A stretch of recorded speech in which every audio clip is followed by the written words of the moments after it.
in an ideal world, I mean, I think we could save the country in a sense of,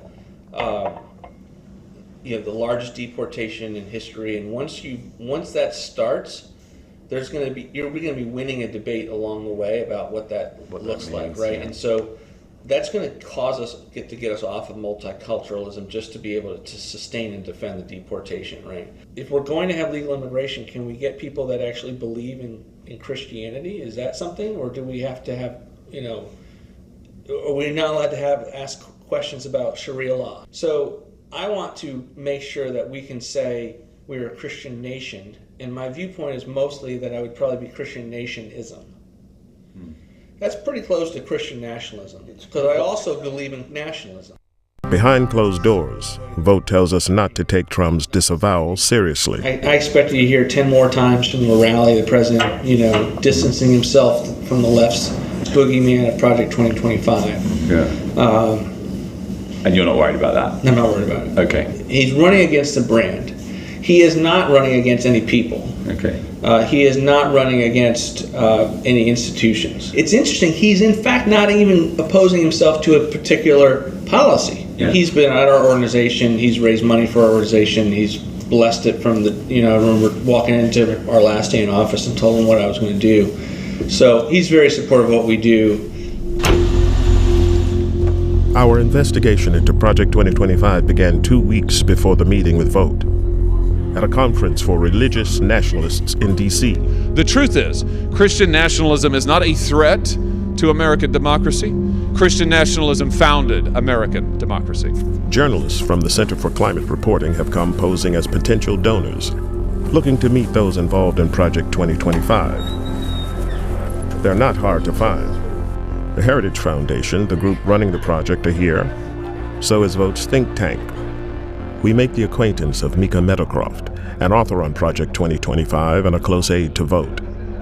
He tells us that Vogt is running the secretive second phase of Project 2025. And the second phase, after the book came out, was to break down actual sort of policy packets and executive orders and agenda items and things like that.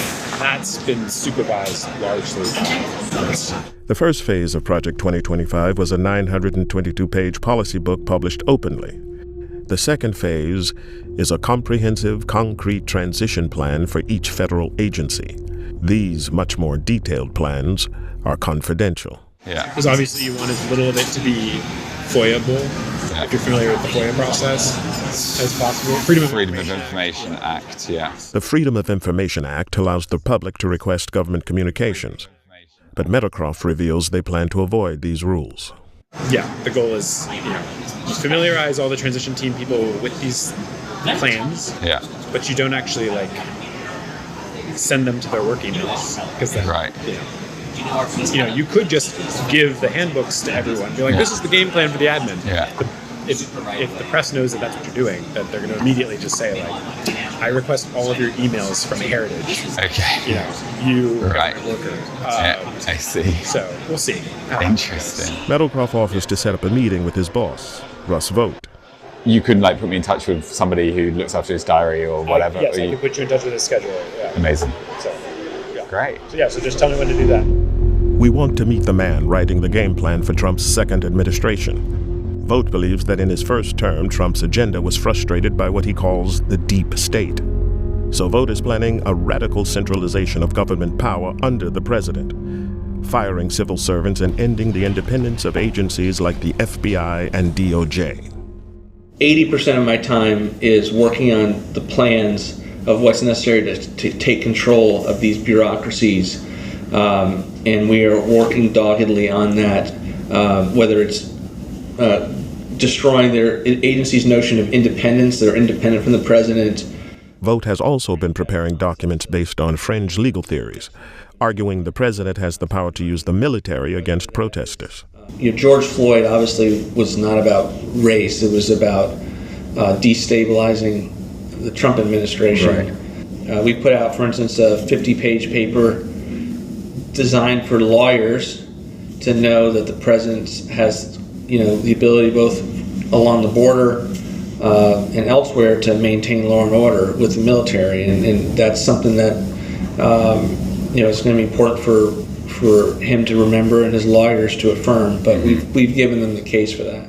With loyalists installed in key government agencies and armed with his playbook, Vogt believes a radical Christian nationalist agenda can be realized under a second Trump presidency. For example, on abortion. So I think the president's actually come up with a strategy that works, so long as you are giving people like me in the government the ability to block funding for Planned Parenthood, block funding for fetal tissue research. What I've told people is he had the most pro-life record ever. I've never seen him to stand in the way of a pro-life initiative that actually was real, politically and with momentum. And for Vogt, Trump's pick for vice president shows he's serious about pushing this ideological agenda when in power. So I am very happy with the JD pick. I think it's transformative for sure. Yeah. And think of him as a member version of what we do. Yeah. So there's no think tank, no policy organization, no battle plan creator other than us for the worldview that I think Donald Trump has and that JD has. But as public backlash against these plans builds, the Trump campaign has been scrambling to distance themselves from Project 2025's authors.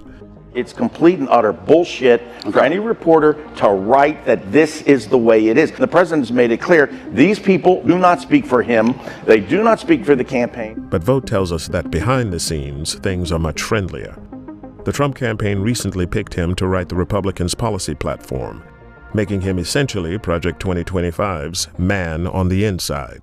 I think the best example is like the campaign selected me to be the platform because of their views on my policy ideas, and they're not running from all of the negativity that I get from the press. I see. So they haven't been spooked on you as a person, you don't think? No, I mean, I don't think I'm going to be their transition pick because then they have all these kinds of stories. Yeah. But no, the relationship is great. The head of the Trump transition team has not yet been appointed, but Vogt says that no matter who is named, he'll be able to hand over his Project 2025 battle plans directly.